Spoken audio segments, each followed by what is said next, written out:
Hello everyone, welcome to today's live IELTS class. My name is Adrian and I'm broadcasting to you live from beautiful Budapest, capital city of Hungary, Central Europe.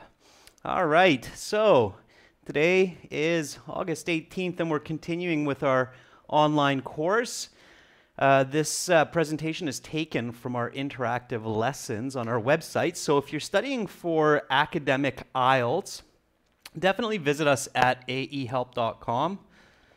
And if you are studying for general IELTS, please visit us at gieltshelp.com. That's generalieltshelp.com, where we have lots and lots of videos, over 100 hours of videos, fully interactive course, 6 original practice exams, lots of audio to help you reach those very important IELTS band scores on your next exam. You can also download our app from your Play Store. Just search for Academic IELTS Help. Hi, Jeffrey. Hi, Gaming Zone, Rahul, Saraj, Aviz, Avais. How are you doing? I had a good day so far. Thank you for asking. All right. If you have any questions later on or at any time, you can always email me as well. My name, Adrian at aehelp.com. I'll be happy to help you out. Okay, so our live streaming schedule is according to Central European summertime. And today, again, we're doing part 8 of our course. Tomorrow, the day after, there's no class. And then back on Tuesday with the 9th part of our course. Then on the 22nd, we have a member chat only. If you're a member, you can request classes and get access to our online, or our full practice exams that we use in these classes. And then another couple classes on the 23rd, 24th, and just a very important note here. August 25th to September 1st, it's 1 week. We're taking a summer break, so there will not be any live classes during that time, but we will have materials and videos coming out for you to practice from. And then on the 2nd of September, we'll be back for our regular weekly 5-day broadcast. So make sure to check us out. All right. Without further ado, let's get right into our course here. So we're continuing with our reading section, and I'm still teaching you just some of the big strategies that you need to follow and practice at home so you can master them, so that when you get to the IELTS exam, you can really be confident during the reading section. You don't feel like 20 minutes is not enough time, and so on. So that's the goal for these classes. Last class for these course classes, I showed everybody how to use a strategy called critical reading or active reading. Does anybody remember what that was? What was critical reading or what was active reading? What kind of practice you need to do to make sure that you don't just read the passage in the paragraphs, but you actually understand what is contained, what information is there. Hi, Jubilant James. Good to see you in class. English, Mahmoud, skimming and scanning are not good strategies for the reading section. They are not effective. The IELTS is designed in a way where skimming and scanning might get you a 5 or a 5.5, but it's very difficult to use that for higher scores, okay? Aftar Kumar has a good answer there. You're saying that you need to understand the passage from the concept of what, why, how. So keep thinking about these 3 big important questions. What is the passage about? Why is it talking about this information? How does it present it? What kind of details does it give to support the information? And you're right, Nagriza, visualizing is an important part as well. We'll talk about that today. But before we get there, let's talk a little bit about paraphrasing in the reading section. So when you're studying reading at home, it's absolutely necessary to apply paraphrasing to the passage and to the questions as well. So what you want to do is you want to sit down with your pencil, piece of paper, your IELTS passages, and then practice paraphrasing pieces of the reading passage as well as the questions. Remember that the questions are a paraphrase of the passage. Does everybody know what paraphrasing means? first of all. I'm sure there are a few new students as well today, so let me just put that up for you real quick because that will be important in a second here. So paraphrasing means to say the same information using different words. So express the same information using different words. So a quick example here is fast is the same as quick. And this is, of course, using a synonym to paraphrase. So here's the word fast, and I'm paraphrasing this word by using a synonym, quick. Okay? I can also use antonym negative, so I can say not slow. And this is why skimming and scanning does not work in the IELTS reading, is because the questions themselves are paraphrased from the passage. So if you look at a question in the reading and then you're trying to search for a key word, there's a very good chance that you will not find those key words in the passage because they're using these different kinds of paraphrasing. Now, there are other types as well. Jeffrey's put another one up there for us. Expressions. You could say like a horse or like lightning. Okay. Like lightning also expresses very fast or very quick in the English language. So there are expressions, idioms, phrasal verbs. There's also description as well. So you have to practice all of those, and of course grammar also. So we're going to look at some of our reading passages here and apply these paraphrasing skills. Let's jump back in here, okay? So the reason IELTS does this, of course, is because it's a good way to check your understanding, and paraphrasing is also used in university exams. Now, again, this is practice that you need to do at home before you sit for the IELTS exam. So here is a sentence that's taken from an IELTS reading passage. It's written in black here, okay? I'll make that a little bit bigger for you so you can see it more clearly. All right, so the passage can say something like this. Defenders of the free market will claim that this recession is simply a temporary bump in the road for what is arguably the greatest economic power. Okay, that's what the passage says. Don't worry about the full passage right now. This is just a sentence that we took for this example. Okay, and you can see that already in the actual reading. There's an idiom here, bump in the road, which means a challenge. So what you want to do at home is you want to sit down, take a paragraph from a reading passage, double space it, so write it out, write it down, write the original, what you see. So you're basically just copying from the passage, and then above or below the original text, in your own words, paraphrase the sentence. So here, the paraphrasing is in yellow, okay? So supporters of free market economics will say the recession is merely a blip on the radar for what might be called the most powerful, okay? So here, this yellow paraphrases this black sentence, okay? If I can paraphrase the original text, it means that I really understand it. If I can't, that means that I'm having trouble understanding it. Now, ideally, you want to do about 70% replacement. This will really improve your reading comprehension, okay? Now, step one here is read the whole passage and the questions.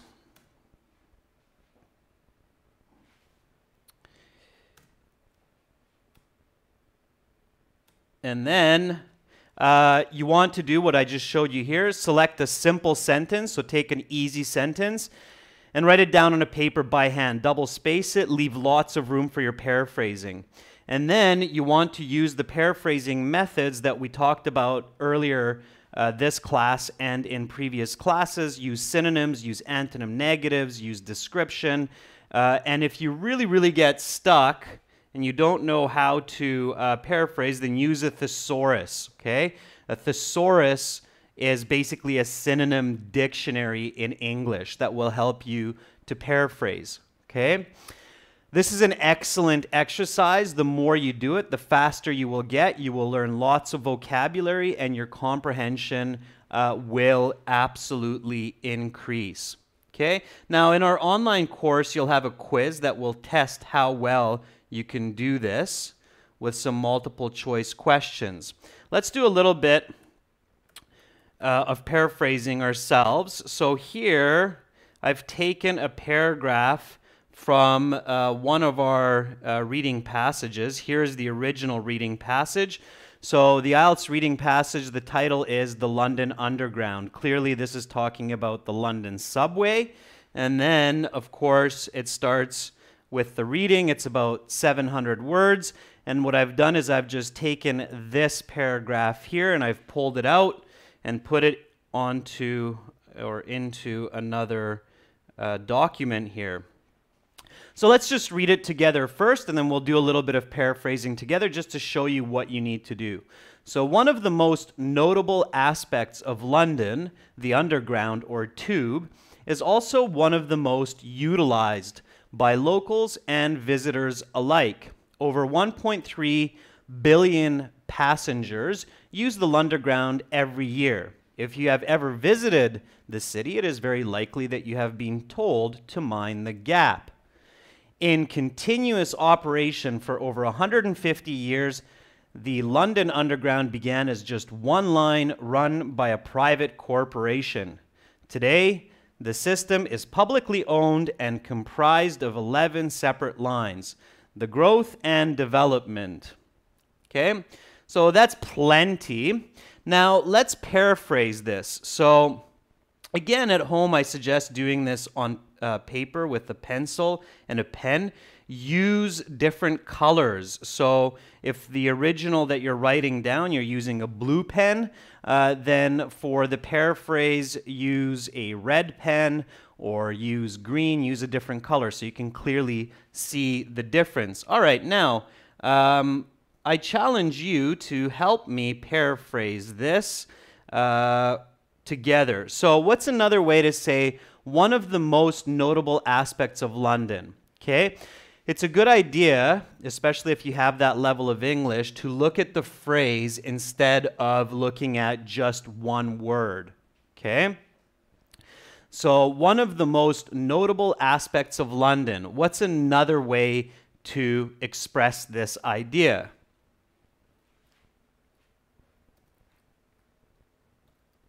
One of the most unique. What's another way to say aspects? If I don't know, I can just highlight that, and then I can find it in the thesaurus. Now, if you have Word, of course, at home, then you can find that in your review part of your option. So review, thesaurus is up at the top here, if you can see where I'm going with it. Okay, so that opens up my thesaurus there, and then I can put in the word aspects.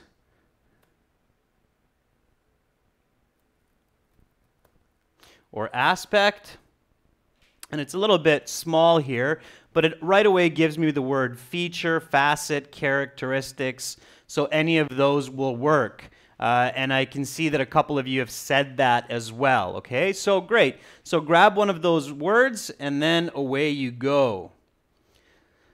So one of the most unique features, is there another way to say London?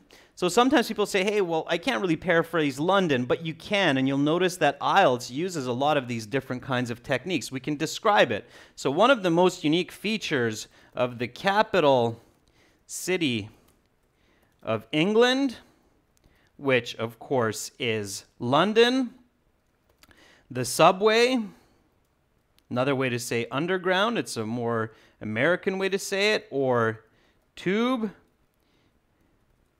is also one of the most used by locals, by citizens, and tourists as well. Okay, and if you do it on computer at home, this exercise, then just change the color of the text before you save. Remember to do that. So here, let's use a color that pops out for everybody. Let's go with this yellow. Okay. So here's an example of paraphrasing the text. Now, yeah, it's a little bit of a cumbersome, perhaps tiring, maybe even a boring exercise, but I promise you it is one of the most useful ways to increase your skills in the reading section of the IELTS. So do this with the passage and do this with the questions as well. And then don't forget to go back and review what you did. So read the original. Again, read with me. So when I'm doing this, make sure you read with me aloud. Okay. One of the most notable aspects of London, the Underground or Tube, is also one of the most utilized by locals and visitors alike. One of the most unique features of the capital city of England, the subway or tube, is also one of the most used by citizens and tourists as well. Okay, so that is a paraphrase of that. All right, Jeffrey, again, a good paraphrase there. Okay. Now, you want to continue and you want to keep going here. So you can say over 1,300 million passengers ride the London subway annually. If you have ever visited the city, it is very likely that you have been told to mind the gap. Most likely, you have been told to mind the gap, or most likely, you have been cautioned to mind the gap if you have frequented the city. Okay, so that was a grammar paraphrase. I can switch around the dependent and the independent clause, so don't forget to use grammar as well. All right, now you want to keep going that way and all the way to the end. You want to keep paraphrasing the entire paragraph, sentence by sentence. Okay, it's a very, very powerful exercise. Often what you will find is that when you're doing this paraphrasing, you will realize that suddenly the questions that come after the passage match with the paraphrasing or are very close to the paraphrasing that you are creating, okay? And that's great, all right? So when you can get to that level, that will be fantastic. Aftar, Kumar, good for you. Commuters instead of passengers, nice paraphrasing there, okay? So you want to keep doing that. You want to keep paraphrasing. That will increase your vocabulary. Again, ladies and gentlemen, please remember there are no magical tricks for you to get a high score in the reading without actually improving your reading skills in the English language. And this is one of the best ways to do that. All right, so let's keep going here and talk a little bit about visualizing. Before we get to visualizing, are there any questions about paraphrasing the reading passage, the purpose for it? Any questions about that paraphrasing that I showed you? Is it clear? Do you understand why I'm showing you that? Do you understand the value of doing that at home? Okay, Nazmus, I just did that. So you're asking me how you can develop your English skills. Paraphrasing a reading passage will definitely help you to improve your skills. Okay? So is that clear? Is the paraphrasing component of it clear so far? All right, let's talk a little bit about visualizing. Hi, Kuldeep. Nice to see another member jumping in. All right. So the third key strategy, okay, so we've talked about critical thinking in reading. Now we just talked about practicing paraphrasing for reading. And now let's talk about the third aspect of reading, which is very, very important. It's called visualization. And visual reading is absolutely crucial to increasing your comprehension, okay? If you're an effective reader, if you're a good reader, you visualize what you read. Now, there are a couple of interesting challenges in the modern world for being a visual reader. Number one, most people don't read enough. So most people don't read as much as our parents did, especially our grandparents before television, okay?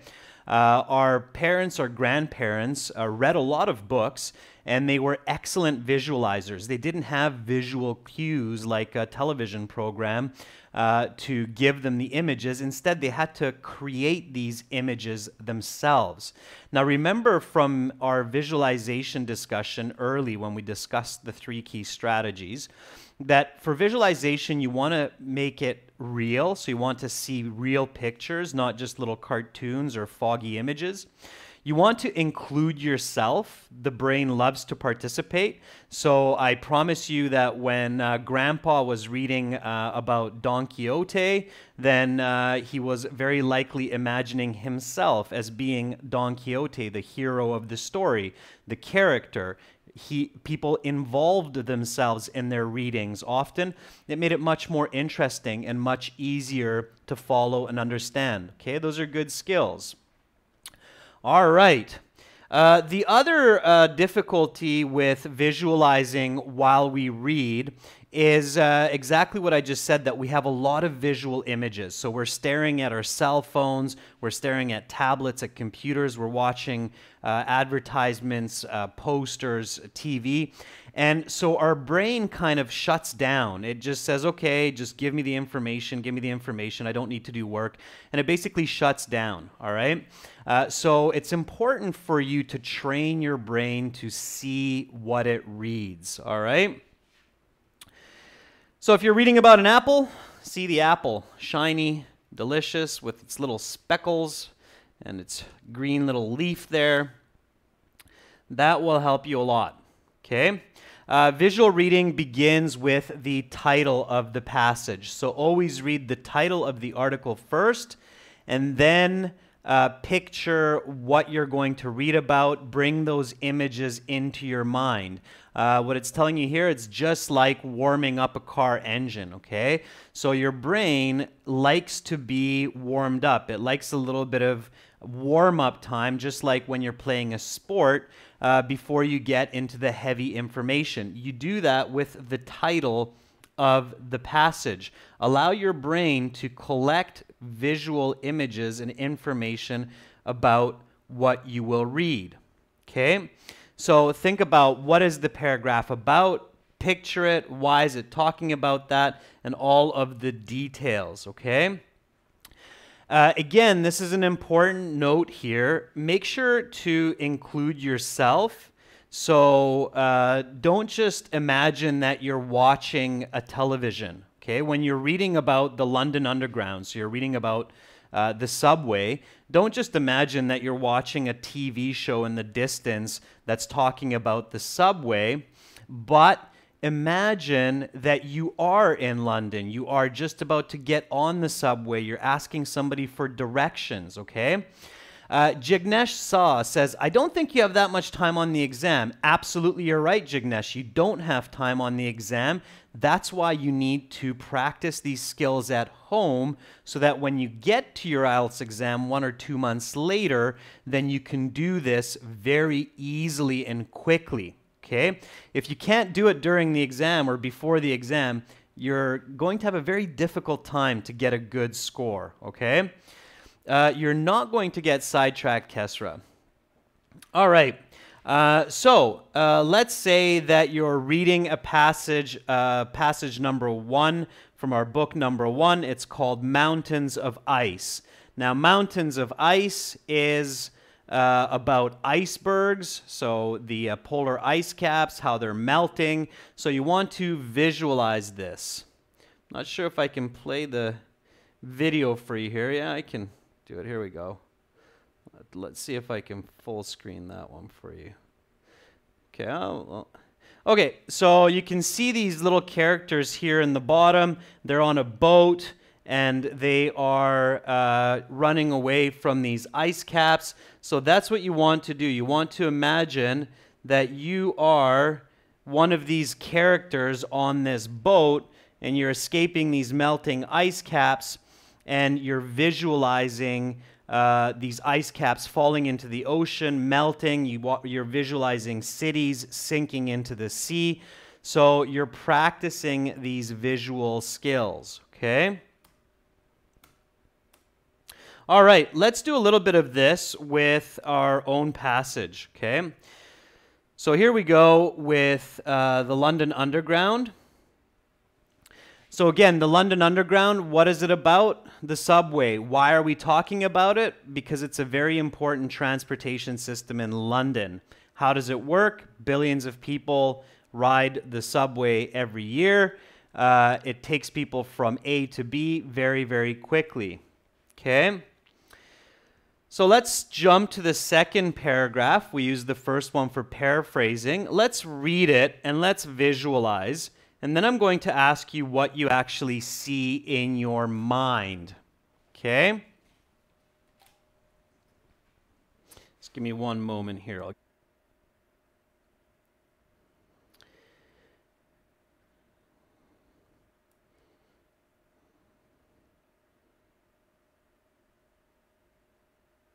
Okay, so read with me nice and loud, okay? Read with me nice and loud. Great Britain was the epicenter of the Industrial Revolution in the 18th and 19th centuries. Cities like Glasgow, Birmingham, and London gave birth to inventions such as the steam engine, which revolutionized transportation and travel. People began to flock to these cities for jobs, opportunity, and prosperity. London was the destination of choice for many of these people. In 1800, at the beginning of the Industrial Revolution, the population of London was less than 1 million people. By 1900, that number would balloon to over 6.5 million people. There were many factors which contributed to this growth, not least of which was improved sanitation, but one factor in particular allowed for the mobility of those people across the ever-expanding city, the construction and development of the London Underground. Okay? So when you read this, what do you see? Let me ask you, when you read this paragraph, what do you actually see in your mind? And while you're thinking about that, and please give me the answer, so write it down. I see that a few of you are saying, oh, the time goes so fast. It actually doesn't. 20 minutes is a lot of time to read a passage and answer questions, especially for those of you who need to do university, okay? So Jeffrey says there are mobs of people on the street. Warrior says there's the growth of London. There's an increasing population. Aftar says, I see a steam engine when I read that. All right, remember to include yourself, and at home, write this down. So when you read a paragraph, in the beginning, practice this by writing it down. So this is for paragraph B. Okay. Okay, so the question here is, what did I see, or what did I visualize when I read this paragraph? Okay, now you should visualize not just as simple pictures, but you should create almost like a movie that's parallel with what you're reading. Okay, Jignesh says, I saw how it affected people in London, the tubes, the steam engine. Sure, here's my answer. I saw myself get on a steam engine, which is an old type of train, with lots of people. It was very crowded. And I was going to London. Okay? So again, remember, include yourself. So I saw myself get on this steam engine with lots and lots of people. It was very crowded, and I was going to London. As I entered the city, I saw lots of workers building this crazy new underground train system.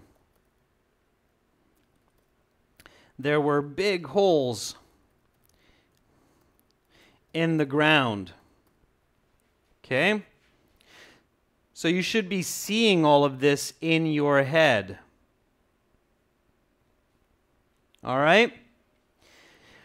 You see people with bags and backpacks and luggage and horses. Of course, this is a long time ago, and they're going into the city. They're moving there for work. They're very busy.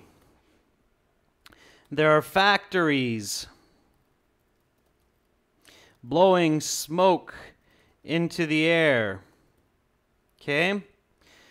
So, again, when you're practicing visualization at home, remember, include yourself, make it unique, okay? Maybe you're going for a job to the city, all right? So you're doing all of these. You're seeing workers digging. Good, Jeffrey. You're walking around the streets, Castro, looking for a job. These are all connected, right? You're seeing technological advancements, new kinds of tech coming up. Okay, let's do one more paragraph. And again, try to do the same. So try to copy this kind of visualization. So let's read this paragraph together, and I'm going to ask you the same question. What do you see when you read this? Jignesh, absolutely, just like old movies. So see those old style of clothing, the old cap that men used to wear on their heads, the big dresses that women used to wear. Absolutely. The more detailed, the better your visualization, the more powerful you will become using information. Of course, on the IELTS, but in all of your academic studies and in your later business as well.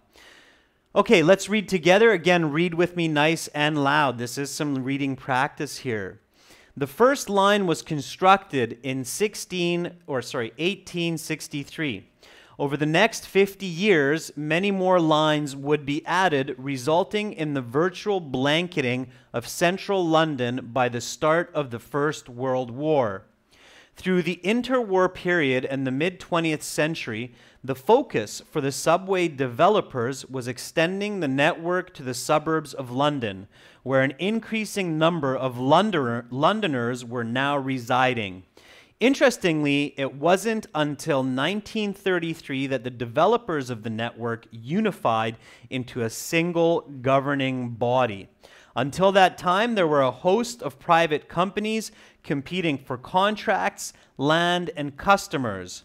Today, the London Underground is owned and operated by the London Transport Authority, Transport for London.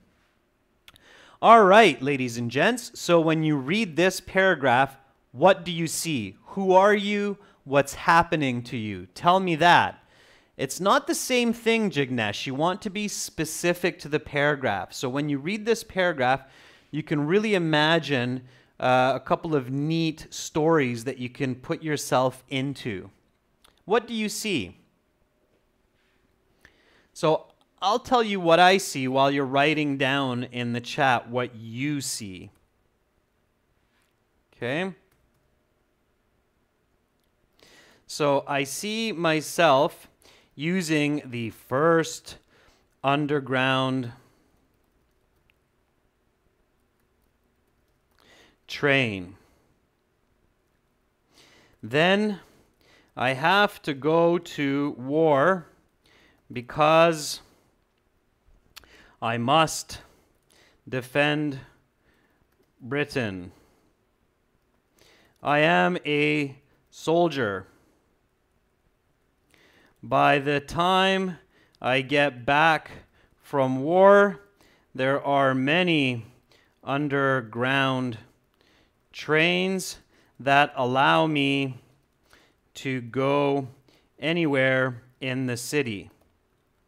I choose to move outside of the city with my family, and I get a job at the first unified company Transport for London as a manager.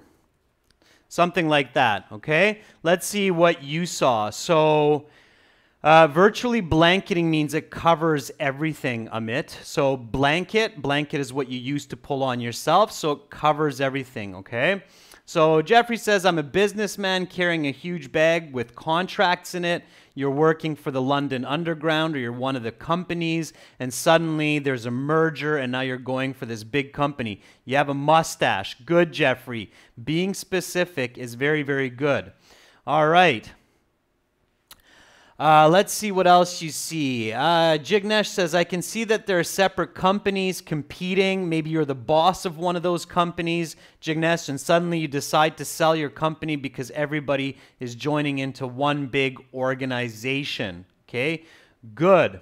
All right. Jubilant James says, I see myself at the 9 3/4 platform of the Hogwarts Express. Good. Jubilant, if you see yourself standing there, with that, that's great. That's actually, that movie is taken from that time, okay? So you're definitely in the right space, okay? Now, again, this is something you want to practice regularly at home. I definitely suggest writing it down just like this in the beginning so that you can go back and see how you visualize. You can express yourself better, okay? All right, so connect the information among paragraphs. The more you do this, the better you will be in visual reading, and the more time that you will have because you won't forget information that you read. Okay, so again, just a quick overview here. Girls and guys, if you practice critical reading at home, so writing down what is this paragraph about, answering it, why and how. Then you practice paraphrasing, so you write down a paragraph, you double space it. You write your paraphrasing between the sentences. You practice visual reading that we just did. So you read a paragraph. You ask yourself, okay, what did I actually see when I read this paragraph? You'll actually start to enjoy reading much more as well. So when you master critical analytical reading, when you master paraphrasing information effectively and visualizing what you read, improving those skills, you'll do much better once you get to the IELTS, and you will also start to enjoy reading. You might even find yourself reading a book instead of watching a movie. That will be a beautiful day, believe me. Okay, so let's get into another kind of practice here for reading that you can do before you sit the IELTS exam. This is an advanced type of reading practice. It's very, very useful. The goal of this is to increase your speed or your reading fluency and your comprehension. Okay? You're very welcome, Jeffrey. You're very welcome, Jubilant James. Okay. Again, remember what I said. You can practice both your speed and comprehension together just by reading as quickly as possible and trying to understand all of the information. But a better way to do it is practice your speed and then practice your comprehension and then put the two together. Okay, let me show you how.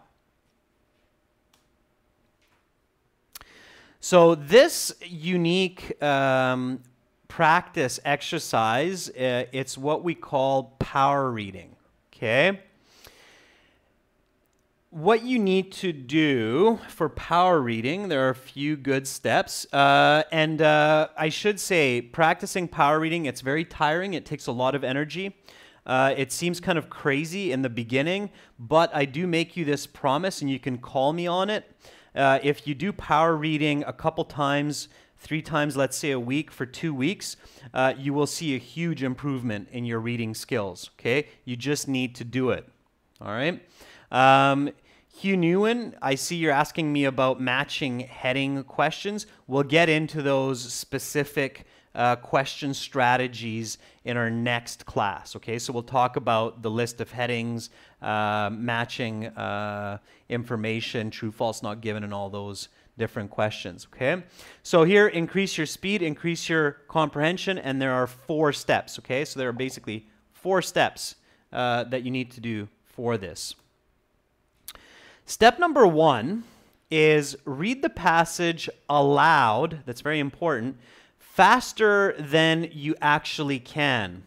So you should read about 70% of the words clearly, and about 30% of the words are going to be unclear, or you're just going to skip them. This 30%, these are usually dates, names of people, or difficult words that you're not familiar with, okay? That's usually what that 30% ends up being. When you're practicing to be the world's next Usain Bolt, so you want to be the fastest runner in the world, what you're doing every time you go out for practice is you're trying to run faster than the day before, okay? That makes sense. In reading, it's the same idea. You need to push yourself to read faster than you've ever read before. That's how you increase your reading speed. You can practice this, of course, in your own language and in English. All right, so that's step one. We're going to do these in a minute. Now in step two, so once you've done step one, then you go to step two. For step two, what you're doing is you're just doing a bit of skim reading, and you're looking for those difficult words that get you stuck, okay, that make you trip in your thoughts. And then what you want to do is you want to read each of those words nice and clearly twice aloud. If you don't know their meanings or their definition, it's a good idea to write them down on a separate piece of paper and write down the definition, okay?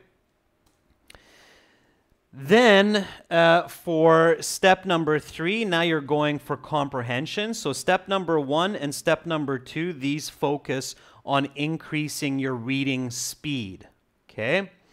Now step number three, and you'll see step number four, are focusing on your comprehension. So for step number three, what you want to do is you want to read read the passage nice and slowly.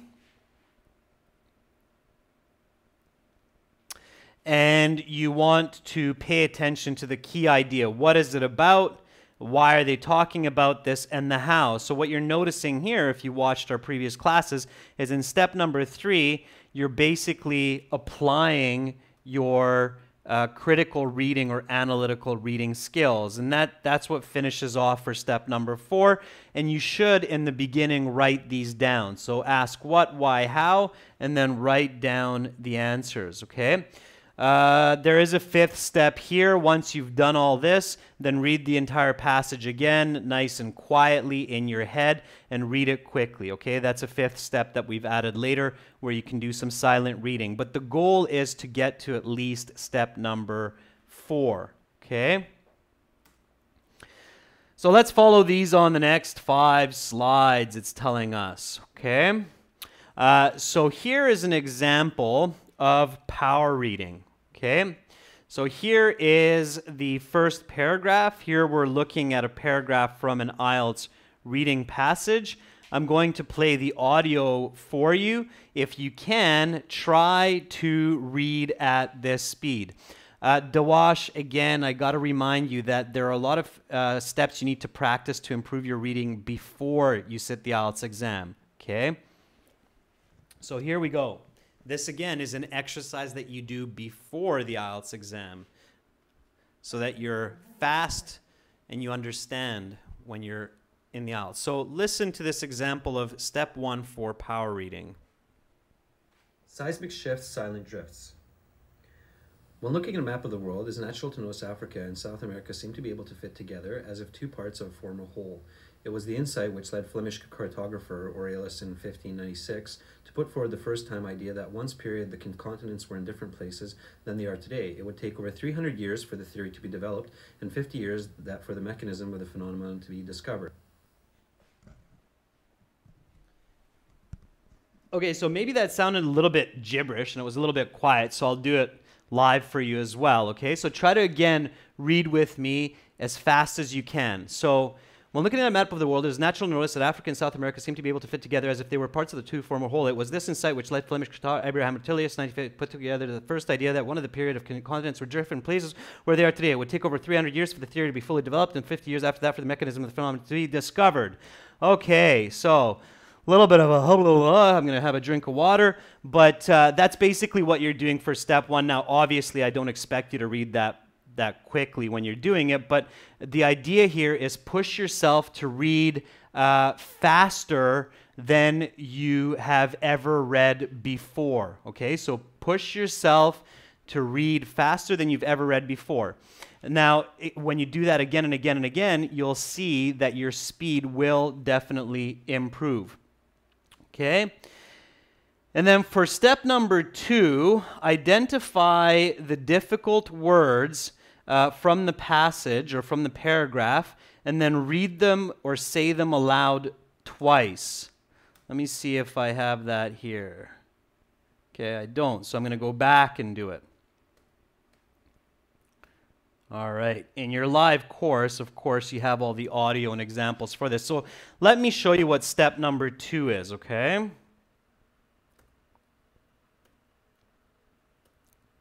Just bear with me for one moment here. Okay, there, just making it a bit bigger for you.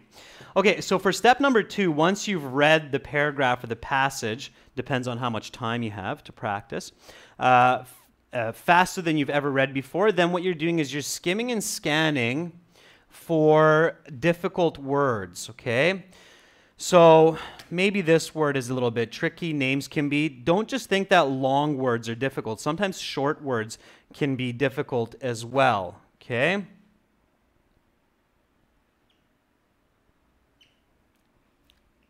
And you can do this at home where you're basically underlining the words that you think might be difficult. Okay.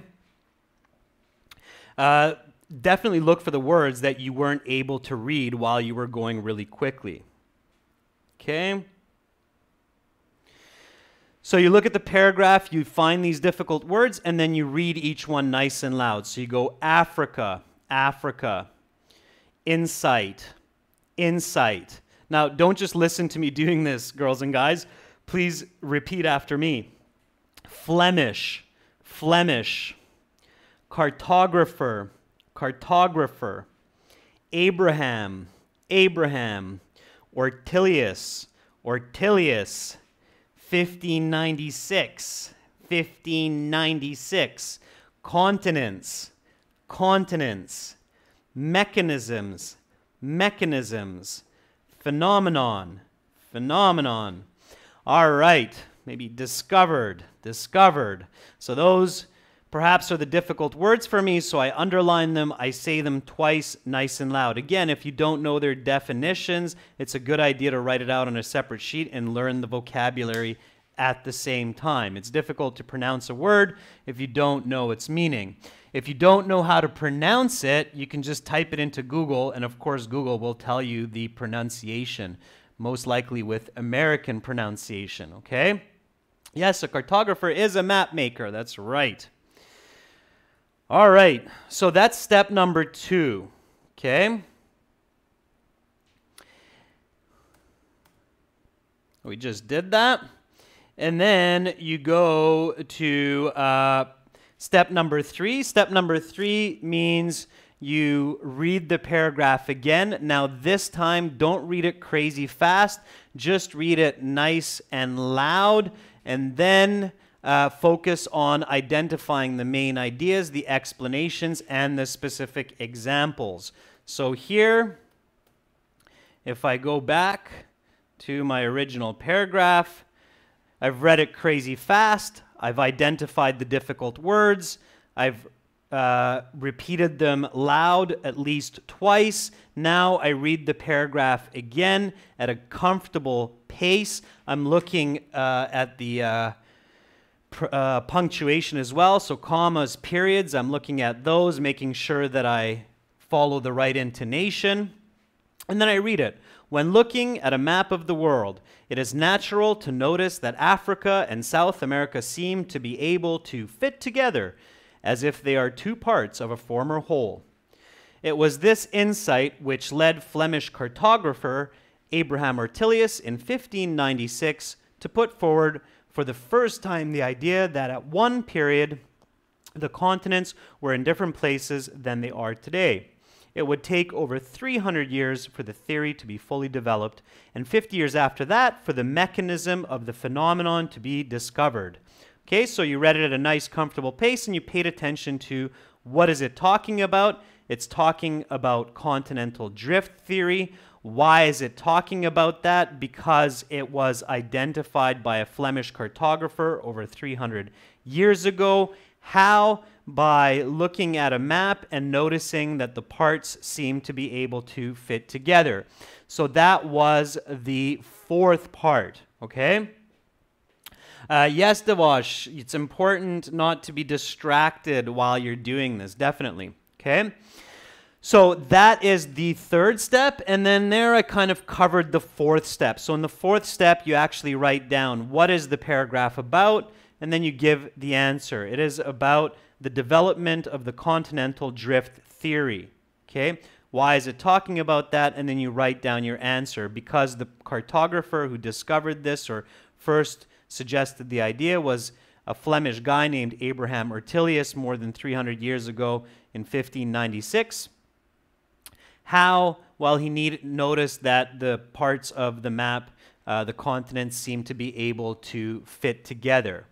Yes, Desi, this is a reading topic, absolutely. All right, so that's the what, why, how for power reading. All right, again, if you practice that at least a few times a week, I promise you that your reading skills will improve, not just for IELTS, but for university and work also.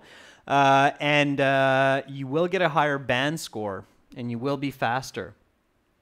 Okay? So here's the what, why, how. Let's see if we can... And then, of course, power reading step 5 is read it again silently in your mind, nice and smooth. In the IELTS, you cannot read aloud. You'll distract the other students. I definitely suggest not trying to read aloud when you're in the IELTS. You do have to read silently in your mind, so definitely practice that at home as well. And when you're reading quietly in your mind, you should have an internal voice. So the voice inside your head should be yours, and it should also follow the rules of syntax and commas and periods and so on. Okay? Tech, the way I can ensure that you're going to get good scores on IELTS is by ensuring that you develop your actual skills, not just for English, but also for communication and for reading and writing, by understanding the proper structures and skills to do that. Okay? Let's jump, as another practice here, to the next paragraph of the London Underground. So we've covered the first couple paragraphs. Let's have a look at this paragraph here. Okay? We'll read this paragraph and we'll use power reading. So get ready for it. It is a very, very good idea to have some water when you're doing power reading at home. Definitely it can cause some dry mouth, so have a glass of water and remember to take some sips between paragraphs. Okay, we're going to read this paragraph. We're going to practice some power reading. What is step number 1? Read it faster than you've ever read before, okay? 70% of the words you should be saying more or less clearly. 30% you can just skip them or mumble through them. That's the goal. So here we go. 3, 2, 1. Do your best at home. Just go as fast as you can or faster than you can. Perhaps the most recognizable symbol of London is the map designed for 19 Underground employee Harry Beck with the many colorful inside treats and details. The map is not only useful but pleasing as well. Indeed, a print copy of the map is a popular souvenir tourists put on their walls back home. That the artifact is, however, one part of its appeal. The tube is incredibly useful. Just a moment spent looking at the map can help you determine how to get from point A in London to any other point. Beck was able to accomplish this by realizing that the map did not need to exactly match the reality of the tube geography. For instance, a line may go through turns through its route, yet on the map it's represented as a straight line. This simplification worried the Underground management in 31, but soon enough of the tube became a sensation both for its usefulness and its elegant design. Okay, so there we go. So I read it as fast as I could, in fact, a little bit faster than I can. And now I go back for step number 2 and underline any word that I think might have caused me to stumble in this. Now, what you could do, I haven't really thought about this, but you could actually record yourself reading. And if you record yourself, you can definitely identify the words that caused you trouble. Okay, it could be very useful. So recording your hyperfast reading and then identifying which words and sentences were troublesome. All right. So tube map, 31, dates are always a good idea. Names are always a good idea to pronounce nice and loud twice. Definitely had to jump that one. That really got me. All right. All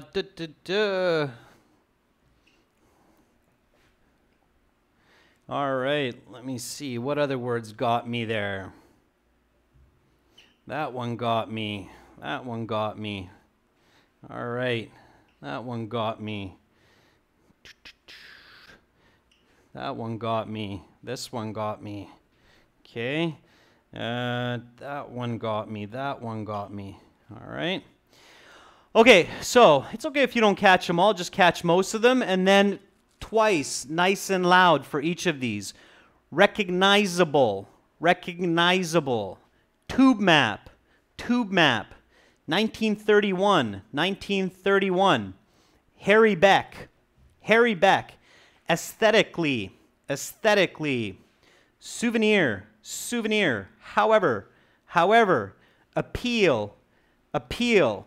Incredibly, incredibly. Determine, determine. Beck, beck. Accomplish, accomplish. Geography, geography. Sorts of turns, sorts of turns. Simplification, simplification. Management, management. Looks like even the camera has had enough of power reading. Power reading, as I mentioned, ladies and gentlemen, does take a lot of energy. So get ready to use your brain cells when you're doing this.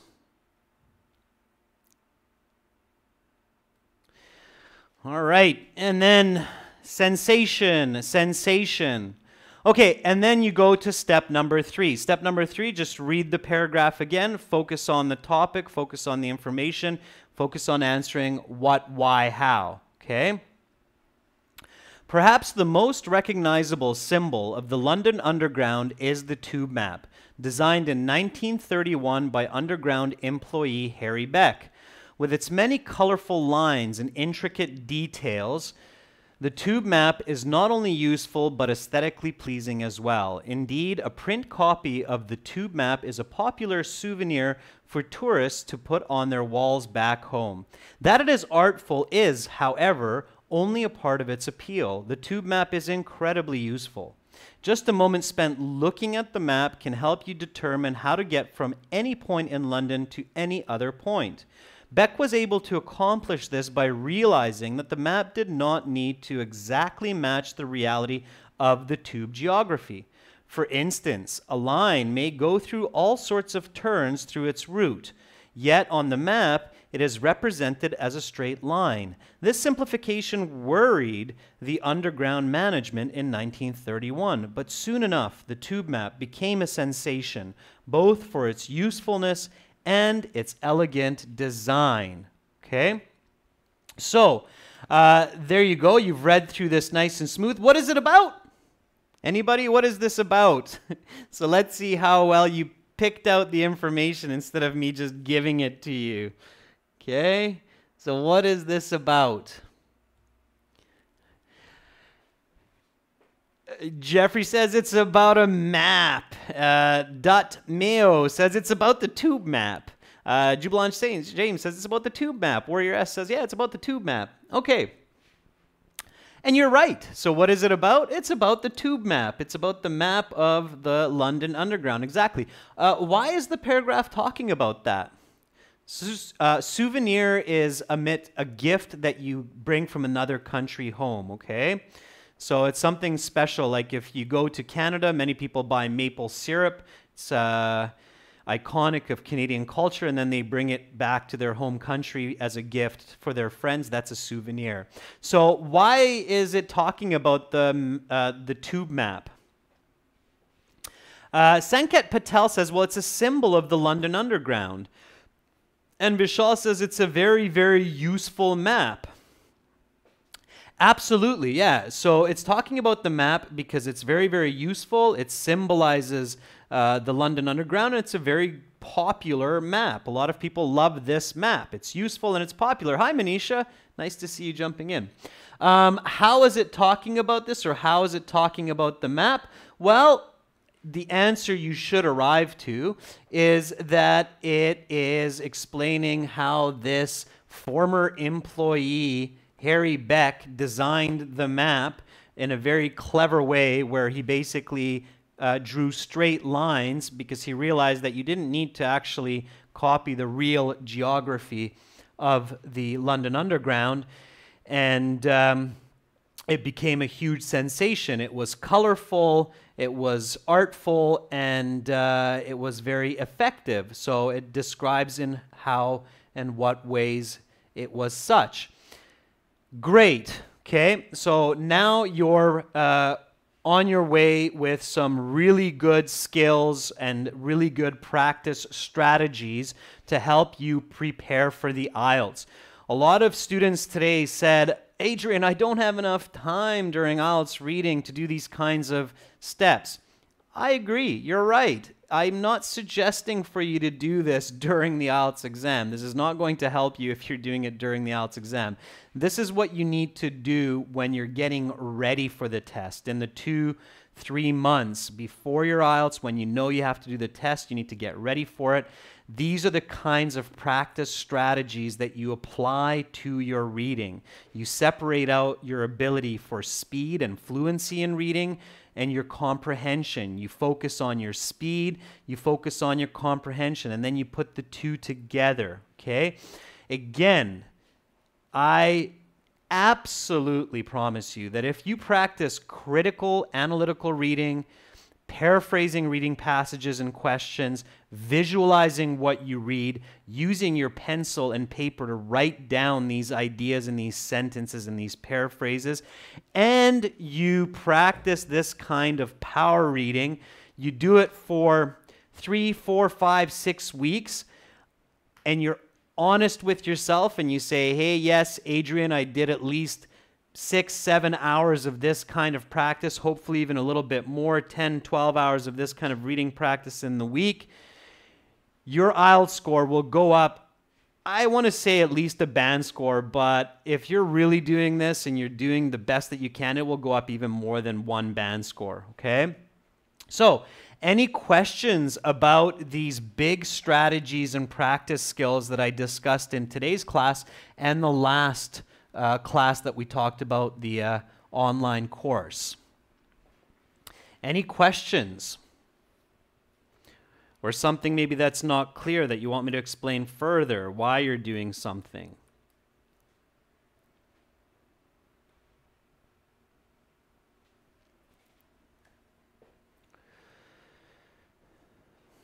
Yes, Kesra. So you're saying some of these strategies are designed to help us get ready for the IELTS, not the actual test, right? Absolutely, Kesra. So this class is designed to help you get ready for IELTS, not the actual test.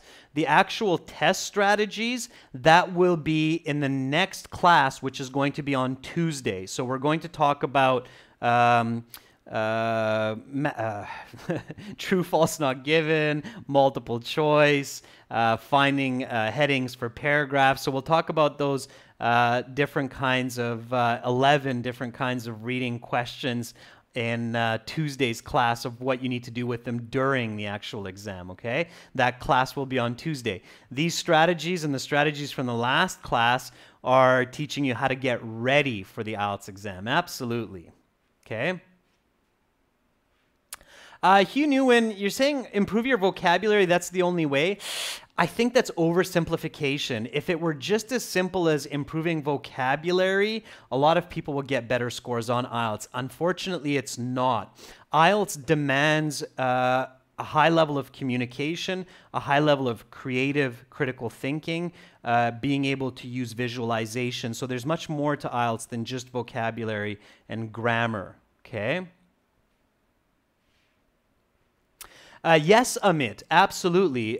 Doing this kind of reading practice, your skills to read and answer questions correctly will improve greatly. Like I said, Amit, even when you're doing the paraphrasing practice, you'll suddenly start to realize that when you're paraphrasing the sentences in the reading passage, you're actually copying or mimicking what you see in the question later on, because the questions themselves are paraphrasing the passage. So definitely you will improve your ability to answer those 40 questions, okay? Harmeet, if you want to buy our full course, it's a great idea. Of course, I'm going to say that.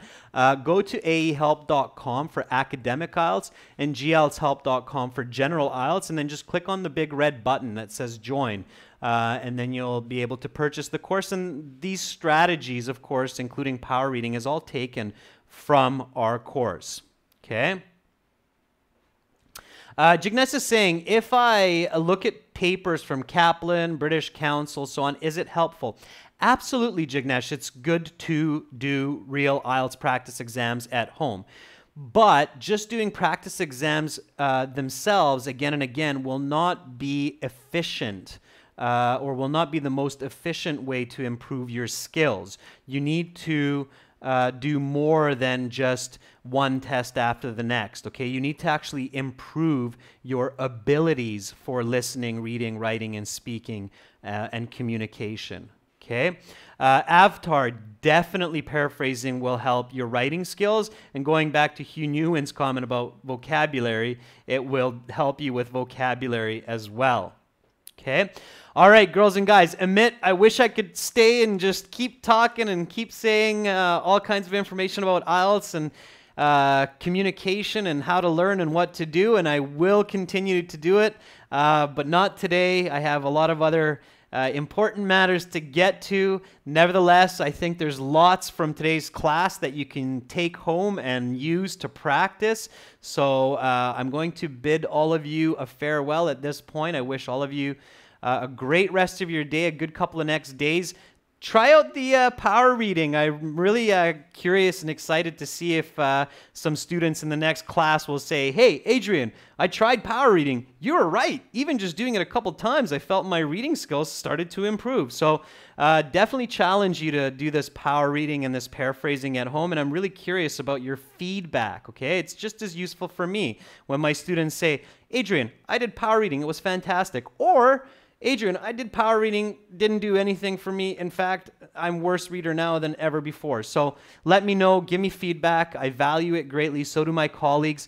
Thanks so much, everyone, for watching. Much love to all of you. You're all beautiful people with beautiful minds.